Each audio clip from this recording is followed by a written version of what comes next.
Bonjour et bienvenue à tous à ce timelapse commenté de mon tout dernier projet, Greenwich School Corridor, fait dans Blender et rendu dans Eevee.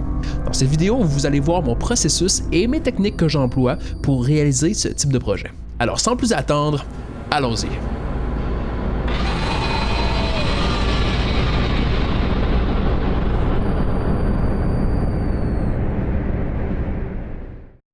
Alors la première étape est l'étape du blocking. À cette étape-là, on veut seulement placer des formes qui sont très génériques, dénuées de détails. On veut seulement avoir un design, une fondation pour l'environnement. Vous pouvez voir aussi que j'ai une référence humaine dans ma vue de ma cam qui mesure 1,80 m et ça m'aide à avoir une perspective sur l'échelle de mon environnement. Oh, Sticks and Hammer, my boy, right here.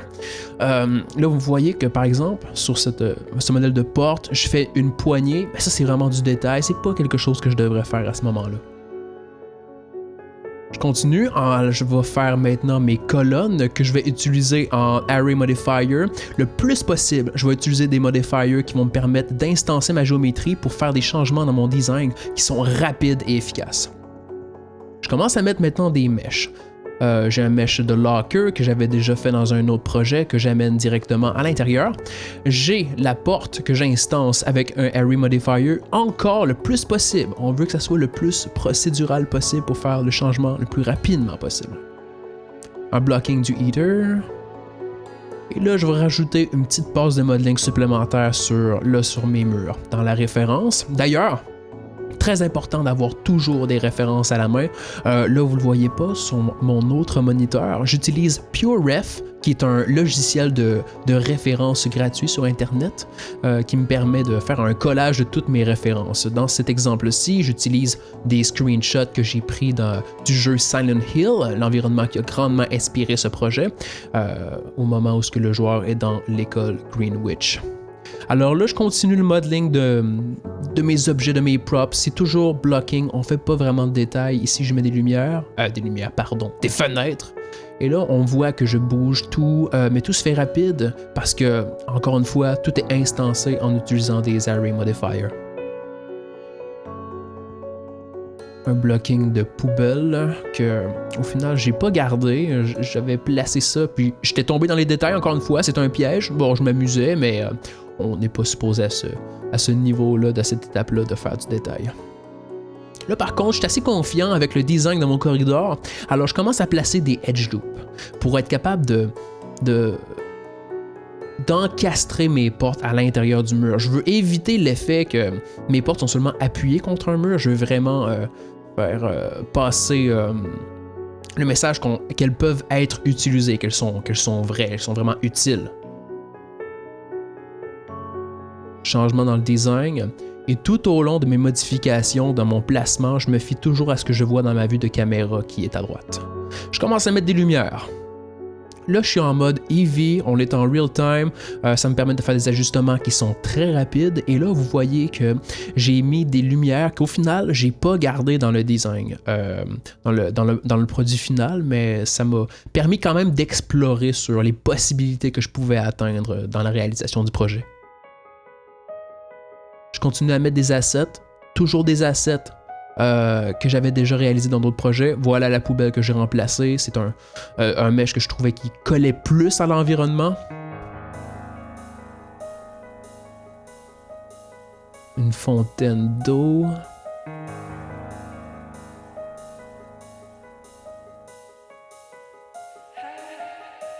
Je continue à placer des lumières. Je suis encore dans un processus de recherche jusqu'à maintenant.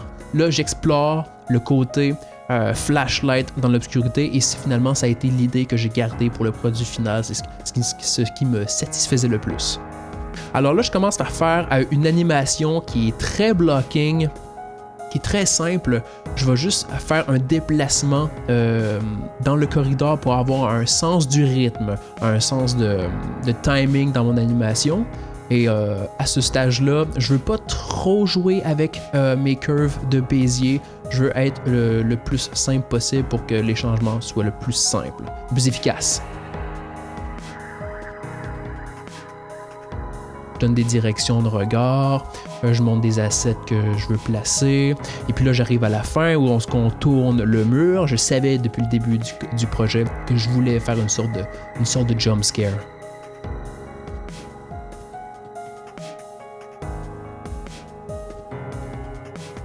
Là maintenant, je suis confiant avec mon animation que j'ai fait. Là, je vais ajouter du noise. C'est des noises procéduraux que j'ajoute dans les curves pour le plus possible briser l'effet, non naturel de la CG qui est que tout est parfait, toutes les curves sont parfaites. On veut du noise dans toutes les curves pour donner le plus de feeling organique dans notre mouvement. Comme un humain bouge de plein de façons sans qu'on s'en rende compte. On veut reproduire ce phénomène-là en 3D, alors on met beaucoup de noise dans les curves. C'est entre autres aussi ce qu'on pourrait appeler une sorte de caméra shake. Ici, individuellement, j'anime la flashlight que j'avais parentée à la caméra pour rendre l'animation plus facile. Et là, maintenant que l'animation de la caméra me satisfait, individuellement, je vais animer la flashlight d'un côté et de l'autre pour simuler le regard du personnage principal. Au fur et à mesure que je travaille, je réoriente mes assets pour avoir les meilleures compositions possibles. Là, je viens d'ajouter un placeholder pour mon jumpscare, ma créature, qui était, encore une fois, c'est un asset que j'avais utilisé pour un autre projet. De réutiliser ces assets, un excellent moyen d'aller plus vite et de réaliser des projets. Je tweak mes settings de shadow.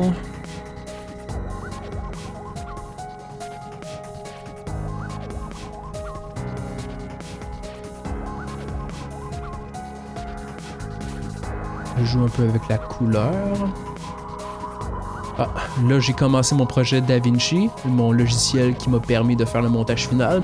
Et aussitôt que j'ai été satisfait d'un bout à l'autre de mon animation, j'ai déjà fait un rendu et j'ai envoyé le tout dans mon logiciel de montage pour avoir une idée de mon in et de mon out, une idée de mon projet du output final. Le plus possible quand je travaille, je veux toujours avoir une méthode itérative de travail. Ne pas être linéaire, donc de faire chaque étape à 100% une après l'autre. Je veux avoir une passe générale sur tous les aspects du projet pour mieux prédire le résultat final. Je suis confiant avec le modeling de mon heater, alors je le remplace. Vous voyez que les formes, encore une fois, utilisent un Array Modifier. Je veux encore rester très flexible dans mes changements au cas où les choses ne me plaisent pas plus tard. Un water fountain que j'ai enlevé parce que j'avais un water dispenser. Je me suis dit, ça n'a aucun rapport d'avoir ça. Une petite horloge. Et c'est ces petits objets-là, ces petits assets-là qui font quand même une différence quand on est dans des endroits comme dans des écoles, on s'en rend pas compte, mais beaucoup de petits objets qu'on pourrait souvent oublier donnent beaucoup de naturel et on y croit beaucoup plus quand on met ces petits détails-là. Ça peut être des switches, des interrupteurs, des grilles de ventilation, des speakers, des enceintes au plafond qu'on pourrait avoir dans les écoles. D'ajouter ces détails-là, c'est payant à la longue. Ici, j'ajoute des posters, parce que bien sûr, c'est une école, on a des affiches d'affichés sur un billboard. Et le plus possible, encore une fois, j'utilise ces assets-là sont instancés pour rendre les changements rapides et efficaces. J'ajoute quelques petits détails, la feuille est un peu chiffonnée, un côté est relevé. J'ajoute des moulures sur les murs. Je sais que mon design à partir de là va pas beaucoup changer. Je suis confiant que je peux mettre ce genre de détails-là. Et là, je commence ce qu'on appelle un atlas. Et un atlas, c'est une grande texture qui va avoir toutes les couleurs que je vais avoir besoin pour mon environnement. Alors là, ici, je garde un petit carré pour mettre mon pattern que je vais utiliser pour le sol, pour le plancher. Dans ce cas-ci, je voulais faire un plancher de bois comme que j'ai j'ai mis mes images de référence à côté de mon document. Et j'utilise Krita, by the way, qui est un logiciel un peu comme Photoshop, mais gratuit, open source. Alors là, je fais juste mettre mes couleurs de base que je retrouve dans mes références. Une sorte de rose pour mes lockers, un genre de vert pour mon bench, j'ai une couleur de bois, ça c'est pour mon billboard. Puis je veux pas faire attention à mes détails. Juste ici, je fais juste bloquer mes valeurs, je fais un blocking de couleurs. Aussitôt que c'est fait, les mèches que je sais qui vont répondre à ces couleurs-là, je vais les placer, je m'occupe des lockers. Et puis pour les UV, c'est aucun unwrap qui est fastidieux. Je veux que ça soit le plus rapidement possible, le plus rapide. Alors je fais du box mapping, je fais du project from view et je fais jamais de seams avec des unwrap complets. Il faut que ça soit rapide. Rapide est le mot d'ordre. Continue avec... On va éventuellement faire le plancher ici. Alors, je fais seulement une tile qui est un mesh, qui est un carré. Je le fais fitter dans mon atlas et j'instance sur l'axe des X et des Y pour faire mon plancher. Et c'est pas plus compliqué que ça. Maintenant, je m'occupe des murs. Box mapping, encore une fois, rien de compliqué. Je superpose maintenant mes faces pour toutes les faire rentrer dans mon carré qui est prévu pour la texture de mes murs. Ici, je m'occupe des fenêtres, je mets tout ça dans le bois. On sait qu'on va avoir de la vitre, les textures ne sont pas encore réalisées, mais en attendant, on va mettre du bois. J'explore dans mes render settings, je mets du bloom, j'essaie de prévoir un peu le output final de quoi que ça pourrait avoir l'air. J'ajoute ici un Principal Volume, qui est un cube. À l'intérieur, on a un effet de fumée, de densité, c'est pour créer une atmosphère. Et ça va permettre à tous les éléments à l'intérieur de la scène de bien coller ensemble, un peu comme de la basse pourrait faire à un mix musical. Le tout va se coller, le tout va créer une homogénéité. De l'occlusion ambiante pour essayer d'avoir un peu plus de contact entre mes objets. Et là, je fais un rendu.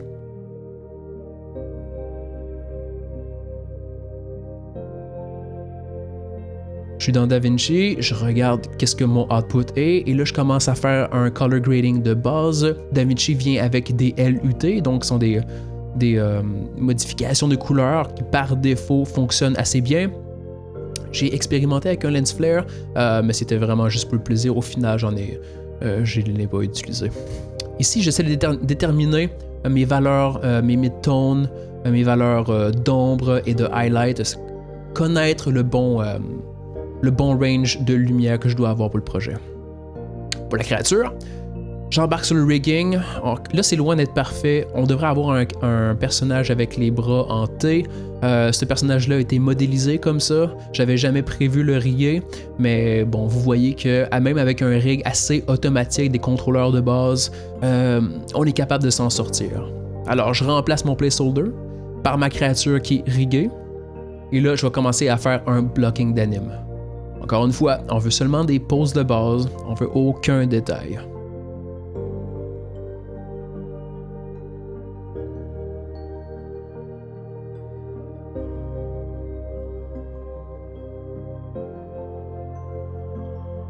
Je passe mes contrôleurs un après l'autre. Je sais que je veux avoir un effet jittery sur la créature, un peu comme qu'on peut voir dans les Silent Hill classiques, les créatures se mettent à bouger hyper rapidement, le genre d'effet qu'on peut retrouver aussi dans l'échelle de Jacob, les visions du personnage principal voit des monstres qui bougent extrêmement vite. Je voulais cet effet-là. Alors, après avoir déterminé mes poses clés, mes principales poses, je vais vite ajouter du noise qui va ajouter beaucoup d'organique au mouvement de la créature. Et là, je m'amuse, j'en mets sur beaucoup de contrôleurs. Je veux m'assurer que la plupart les parties de son corps bougent pour lui donner le plus de naturel possible. S'il s'agit d'un corps humain, la plupart des parties doivent bouger. Alors, elle a les pieds qui sont jittery, elle bouge, elle est nerveuse. On fait bouger le tout avec du noise.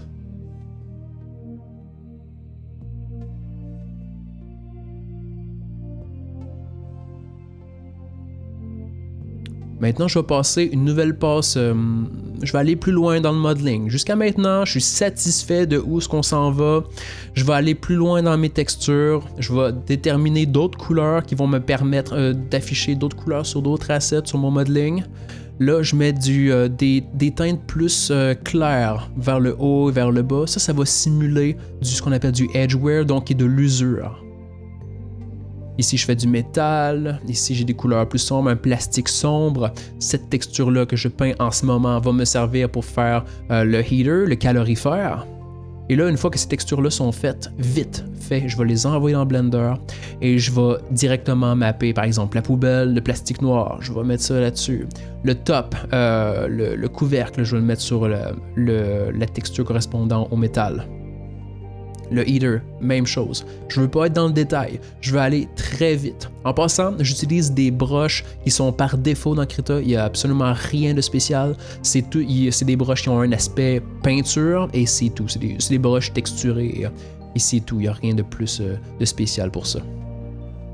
Je m'attaque ici à la texture du plafond.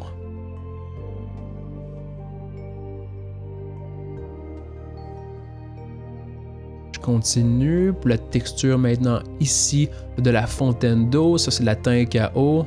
Puis vous voyez, c'est seulement des valeurs de couleurs très simples que je vais mapper directement.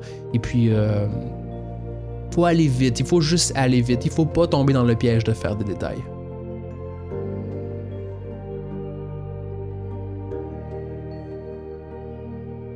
Un carreau de fenêtre que je vais aller mapper en haut ici.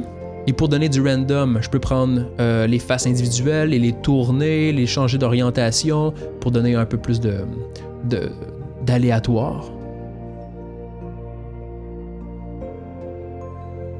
On a vu un peu le shader que j'utilisais. Il n'y a absolument rien de spécial. J'utilise pas de normal map pour ce projet-là. Aucun roughness. Il n'y en a pas de spécularité. C'est seulement les textures diffuse et c'est tout.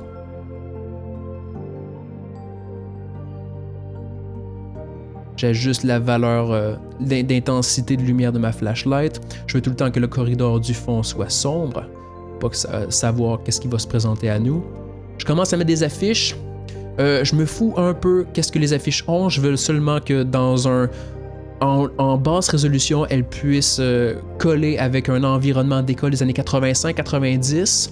Et au final, on s'en fout de ce qui va être écrit. On va avoir un traitement qui va être compressé avec des filtres pour donner un aspect PlayStation 1 vieille texture.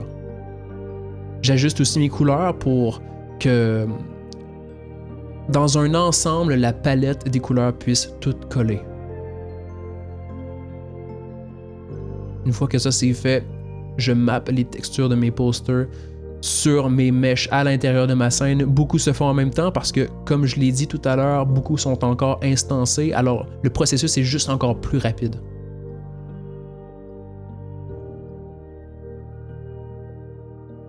Je m'occupe de faire un magazine. Vous voyez que je réutilise des parties de mon atlas qui sont pas prévues pour ça, juste pour donner encore une fois de l'aléatoire dans les textures. Et au final, c'est des détails que personne va remarquer. Alors, on le fait vite et puis on essaie de réutiliser le plus possible des choses qu'on a déjà fait.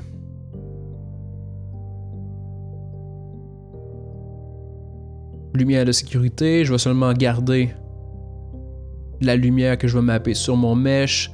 Pareil, encore une image que j'ai trouvée sur Google d'une enceinte, d'un plafond, que je vais mapper directement là-dessus, pas plus. On va pas plus dans le détail que ça.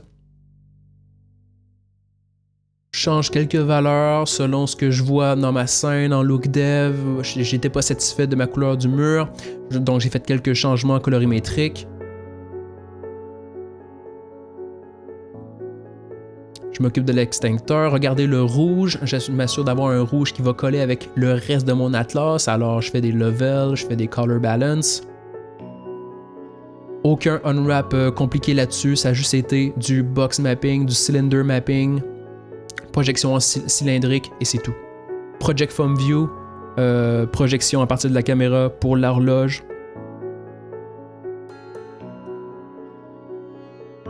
Ici, je commence à paramétrer le depth of field, la profondeur de champ.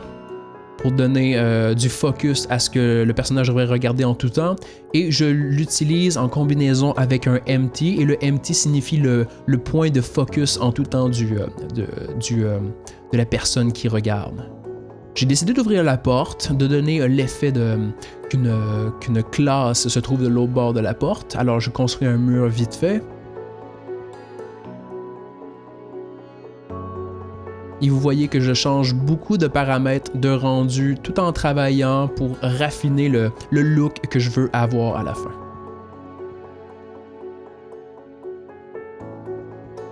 Je décide ici de faire la couleur, la texture de mon personnage, de la créature. J'ai fait un unwrap qui est automatique, pas plus compliqué. Et là, j'ai avec des brushes simples en combinaison avec des noises déjà disponibles dans Blender. Je vais les utiliser en texture et en masque pour donner de l'aléatoire, du random dans mes coups de brush. Alors j'utilise des teintes de peau, des teintes surtout cadavériques, on a quelque chose qui font penser à de la moisissure. On a une créature ici qui est dans le monde de Silent Hill, donc on peut pas trop faire confiance à ces personnes-là. J'essaie d'aller rapidement. Là, vous voyez que j'applique un noise dans mon brush pour donner un peu plus de texture. Je donne un peu plus d'attention au visage parce qu'on va le voir, mais c'est tout. Je me mets dans la vue de la caméra, je corrige les seams et c'est tout. L'autre côté de la créature, elle ne sera jamais vue, alors je m'en fous, je n'y touche même pas. Ici, on me voit essayer de mettre un œil sur la tête de la créature et au final, c'était en vain, j'ai décidé de l'enlever. Je trouvais pas que... J'aimais pas l'effet que ça donnait. Je préférais, mettons, le regard noir vide.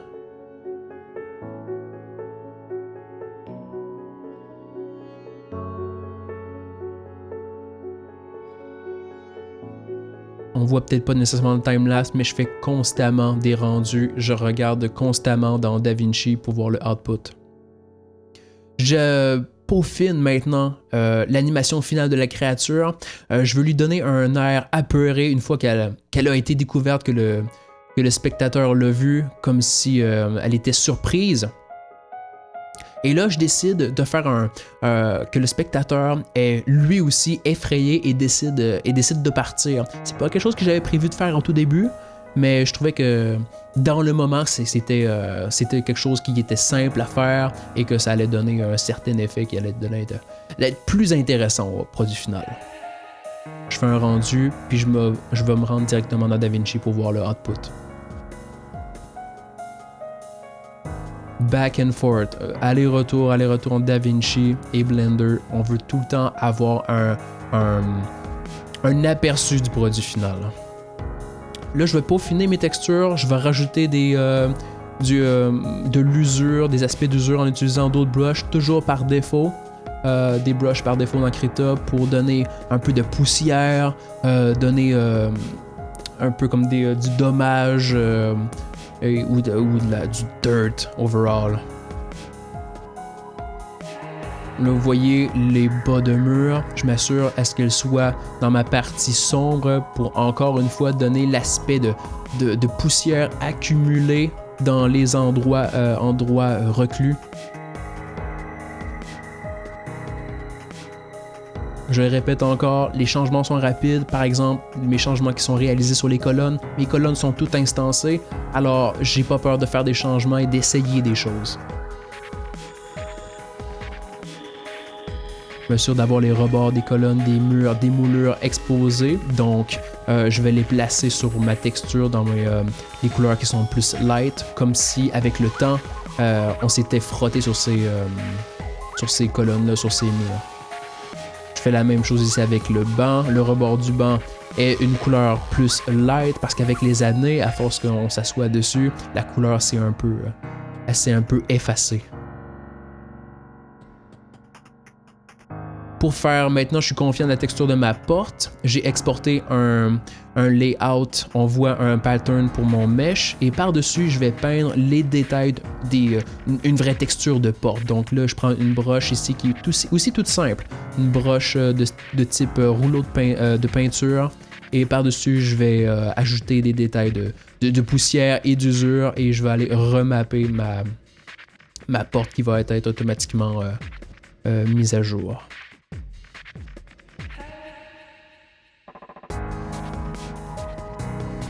Maintenant, pour le plancher, un élément important du plancher est que c'est un... On a des planches sur ce modèle de plancher-là, alors c'est ce que je m'attaque en ce moment. Je fais seulement le pattern de ligne. Je veux directement voir dans Blender qu'est-ce que ça a l'air. Est-ce qu'on a ce qu'on appelle des seams importants, la répétition, est-ce que la répétition est trop apparente? Et finalement, oui, on voit ici que je duplique le bas pour l'appliquer au haut pour avoir une répétition qui est plus fluide, qui casse moins. Maintenant que je suis confiant, là, je vais rejoindre les deux planches. Et là, je peux aller dans une passe supplémentaire de détails pour mon plancher. Une fois que je suis satisfait dans Blender et que j'approuve et que je suis confiant, je vais revenir dans Krita. Et puis là, je vais rajouter d'autres détails. Je vais ajouter des valeurs qui seront moins saturées, plus hautes en lumière. Encore pour jouer sur l'effet d'usure, on veut donner une sorte de vie à ces textures-là, comme si des gens avaient vraiment marché sur le plancher. Je rajoute des petits highlights, le tout est très stylisé. Je le disais tout à l'heure, j'utilise pas de roughness, j'utilise pas de normal map, alors c'est des détails de shading qu'on va rajouter à la main en texture.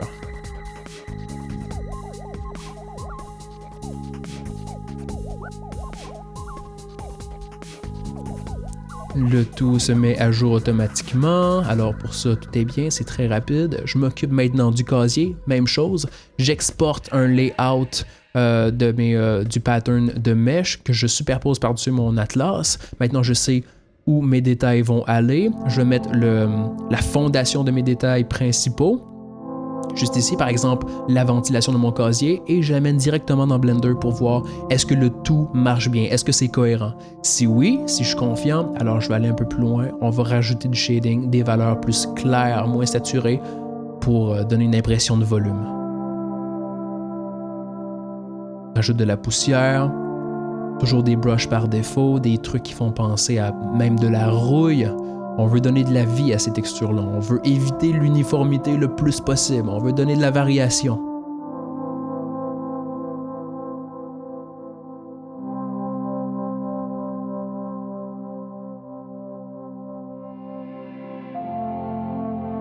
J'ajuste certaines textures. J'ai ajusté les portes, la fontaine. Je tourne certaines planches, certains carrés du plancher pour donner un peu de variation.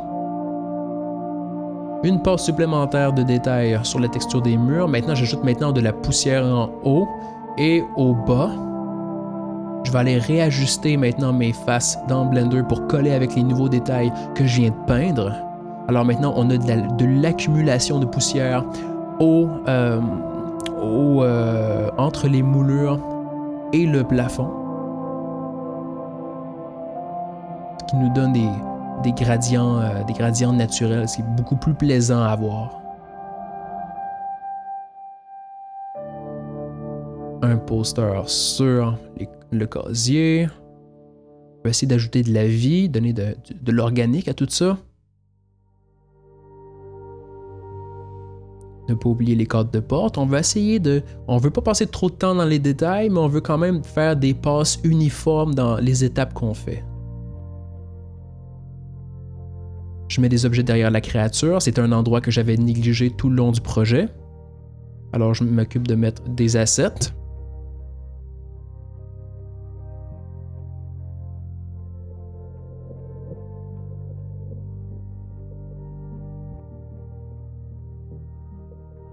Maintenant, je m'occupe de mettre un émetteur de particules. Il y a un effet qu'on voit souvent dans l'esprit de Silent Hill. On a de la cendre qui vole, on a du dust qui flotte dans les airs.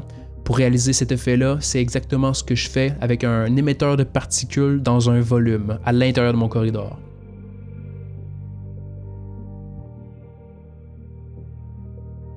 Je modélise une sorte de un petit cap en polygone que je vais me servir comme pour instancer sur mes particules. Exactement ça ici. Ici, je suis dans mon shader. Alors on me voit expérimenter, j'essaie avec un translucent, avec un transparent, on voit que ça donne différents effets, comme un rendu en real time et un rendu en offline, comme par exemple avec Cycles. On n'a pas le même output de rendu, alors on expérimente beaucoup.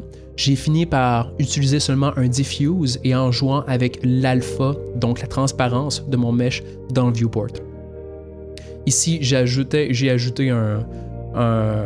une turbulence pour donner encore une fois de l'aléatoire dans le mouvement de mes particules, comme s'il y avait des courants d'air et qu'elles n'étaient pas seulement statiques dans les airs.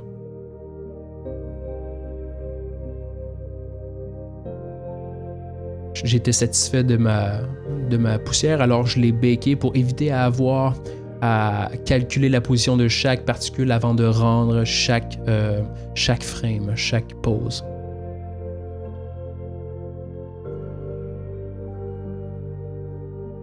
Ici, je me fais un rendu d'occlusion ambiante, ambient occlusion, que je vais superposer, compositer par-dessus mon image finale, encore pour renforcer mon effet de contact dans le coin des murs.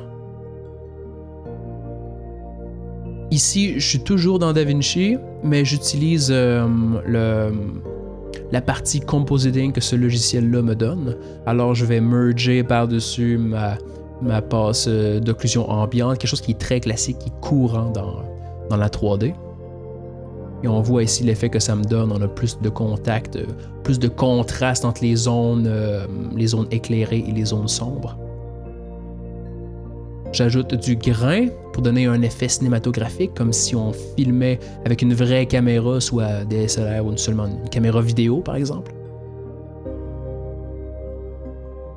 J'ajuste quelques textures. J'essaie d'avoir le couvercle qui, le rebord est plus light, pour un effet d'usure, encore une fois.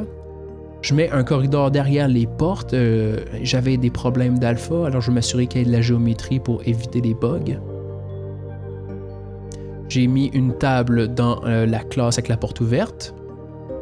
Et ici, je fais ce qu'on appelle, c'est seulement un dirt map. C'est une texture qui se répète à l'infini, que je vais superposer par-dessus mon atlas en la révélant avec un masque d'occlusion ambiante. Ce qui me permet d'avoir un effet de poussière un peu partout, ce qui encore, ça va un peu comme le fog, un peu comme le volume, tout faire coller mes textures ensemble.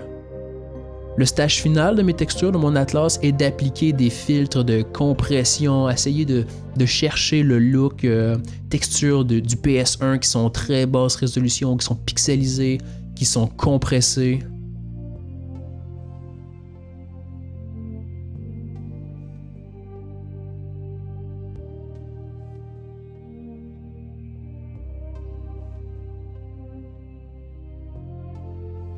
J'ai fait un rendu maintenant, je fais un sound design, alors je vais chercher des sons, je superpose plusieurs tracks de sons, de musique, d'effets sonores et je fais un mélange avec tout ça.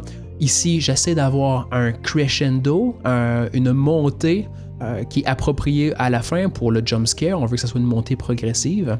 Je m'assure aussi d'avoir des volumes adéquats, on veut pas que dans l'audio, ce qu'on appelle on peak, on va plus loin que le zéro, on veut rester dans des limites raisonnables.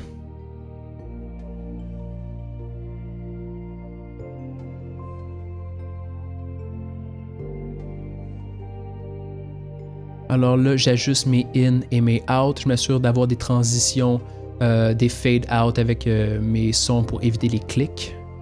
Et ça, c'est la dernière étape. Je me suis fait une signature animée. Alors, je voulais un effet de un peu dessin animé. J'étais pas vraiment sûr du nombre de frames qu'il me fallait. Alors, on me voit faire un back and forth entre DaVinci et Krita. Et puis, j'en ai déterminé au final qu'il me fallait 12 images pour une séquence, un framerate de 12 images par seconde, ce qui me donnait l'effet que je voulais. Pas trop rapide et pas trop lent. Alors je redessine par-dessus mon premier calque pour avoir mon guide et j'exporte chaque calque individuellement pour créer ma séquence.